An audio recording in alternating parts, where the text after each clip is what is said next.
didn't talk about how we were going to start. I guess don't really need a super fancy intro. This is my best friend Jillian. We are outside doing questions. So we're going to ask each other some questions. Some are personal, some are not. Okay, so number one, what is the greatest lesson that you think that you've learned by this point in your life? I think the biggest lesson I've learned is to not take life too seriously. You said to turn the timer off. I guess I didn't. To not take life too seriously.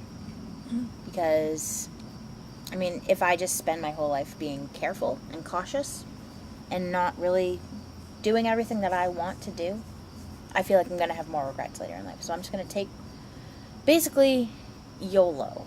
Like, just take it one day at a time and to not, take life too seriously. Awesome. So my first question would be,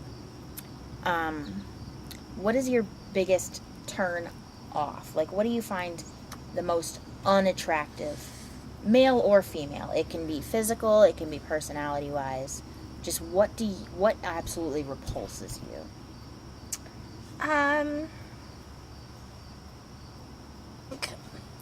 The thing that I've experienced the most, arrogance. Yeah. Absolutely disgusting. Like, I think there's a difference between being arrogant and being self-confident, and I think you can see the difference. Yeah. And I guess, like, superficiality, like people thinking that they're too good for other people. Yeah. Which sort of ties to arrogance. If people are rude to other people, whether it be friends or, Yeah. Okay.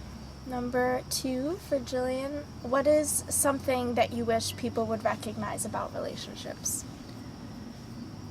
That every relationship is different. Mm-hmm. Like, some people express love differently. Some people don't show a lot of affection. Some people don't say a lot of affectionate things. Some people are very, very affectionate. Some people move fast. Some people move slow. Mm-hmm. Every relationship in life, I think, is different and specific to each and every couple or relationship, friends, family, whichever. I think everybody expresses feelings differently. And I think stereotypically people think, oh, the guy needs to ask the girl. Mm-hmm. Oh, they need to go on dates. They need to spend this amount of time by each other. Right. Whatever people think. It's very generalized, and they have this idealism of what a relationship, quote unquote, should be. And I think that that's really old-fashioned and outdated. Mm-hmm. Like, I just think that every relationship is unique, and it's not something that can be labeled or defined, because it's different between every single relationship and every single person. And I don't think enough people realize that because of the idealisms that they grew up with. Mm-hmm. And I think that it's 2018, people need to start having a more open mind to those. Right. Wisdom. Okay, so my question for you, Bella, what do you think is the most important thing, the most important emotion to experience in life? Like, an emotion, not so much an experience, but like, what do you think that everybody should feel at least once in their life? I think we might have talked about this a couple times. I think that what everybody should experience, and I feel like many people could say that they've experienced this, but maybe less than you would think, mm-hmm. Is a situation with, like, I guess the word would be, like, humility. That's interesting. There was, and I don't know if that's the right word, but there was one... Humbling experience? Humbling, yeah. I think humbling is the better word. There was one experience I had you know what this is, but where I watched somebody else who was in pain, and it had to do with me, but I remember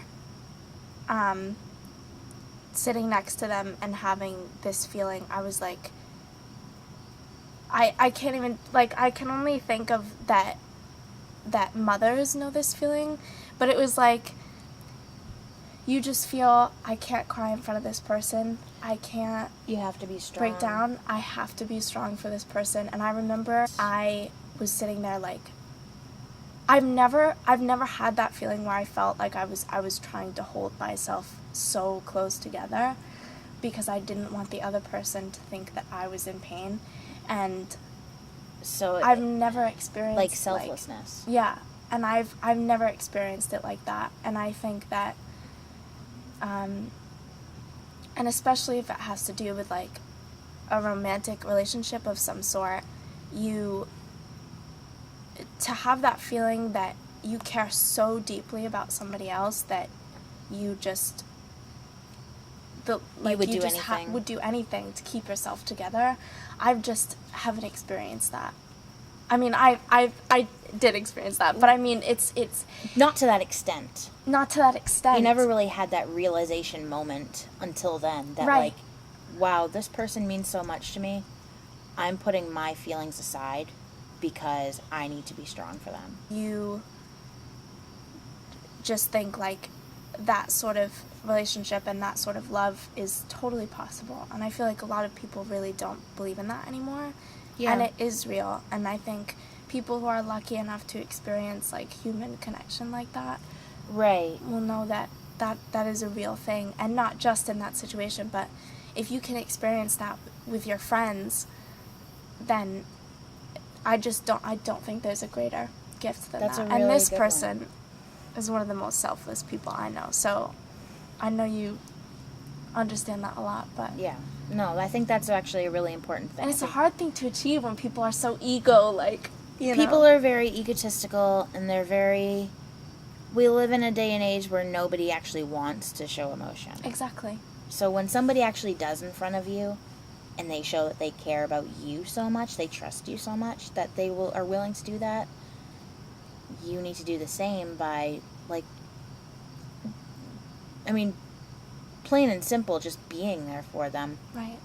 Emotionally and physically, or just emotionally if you can't be right there with them. Right. But, like, I get what you're saying. Right. But, yeah. That was a good answer. Okay, in the Harry Potter universe... Oh, boy. What class do you think you'd be most proficient in? And I can list them if you want. Oh, I know the Harry Potter classes. I figured you did. I'm a nerd. Oh, no. I don't know what I'm looking for. Harry? Where's the answer? Where's the answer? Harry! Hagrid, help Harry! me. I personally think...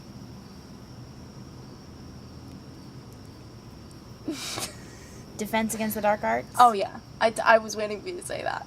Because I really... I enjoy protecting, but I also enjoy...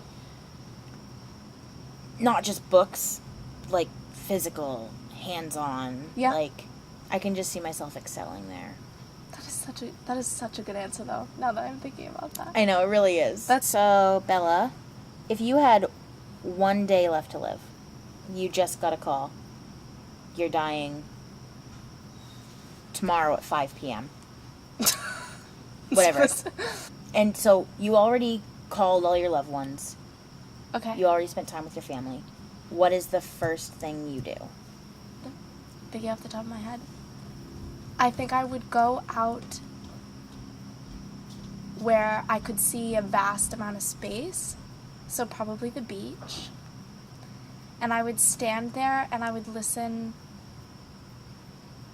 I wouldn't listen to music. I would just listen to the ocean. And I would just say to myself, like, everything's okay. This has been a great run. Wow. Just that. That gave me some chills. Just be like, I would be thinking before I died of all the things that I'm grateful for. I'd go cliff diving. Yeah. The last not 459 jump. Not the same people. Like the same, but not. But Good answer. question. Considering your animal totem, which I know what it is, where in the world would you like to live if you were your animal? I'm a wolf. You're a wolf. Don't mind the air conditioner. Yeah, we've got a lot of noises going on over here. I'm just like I know I'm looking off into nothing quite a lot. That's just how I think, and you know that. Like the very first place that I thought in my head was like Washington, like the state. Yeah. In the woods of Washington. Like forks.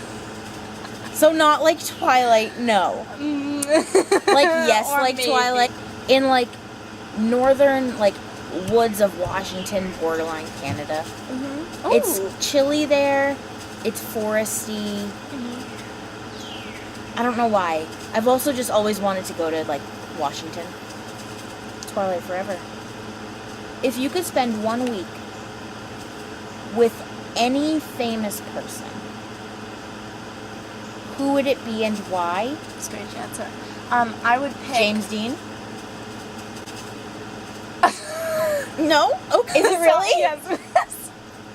Between James Dean or Walt Whitman. Who the hell is Walt Whitman? He's an old man. He's an old man. Is he dead? Yes, he's my favorite writer. What does he write? He wrote Leaves of Grass, which is a book of poetry. I think we would really connect, but it is James Dean. Okay, what is something you wish you could have told your younger self? Don't cut your hair that short. Don't do it. And I was like, I want boy hair because I like sports. Might I just release a fun fact? Jillian never wore shoes. Still don't. Where is one place in the world that you have always wanted to visit or travel to? I think I already know the answer, but I want to hear it from you. And I want to hear the reasoning why. I think it's Switzerland. Well, that's it. I just think, to me, what I kind of think of as just absolutely breathtakingly beautiful as far as environment, it's that. I don't know. I've just, from everything I've heard about it, that was a bat. It's also known as the world's capital, place. the world capital of peace, and the happiest place on earth. Switzerland. And also because goats always if acting doesn't work out for me, I want to own a goat farm. Well, that's it. It's starting to get dark out. It is, I know. The end. The end. Get out of my face now.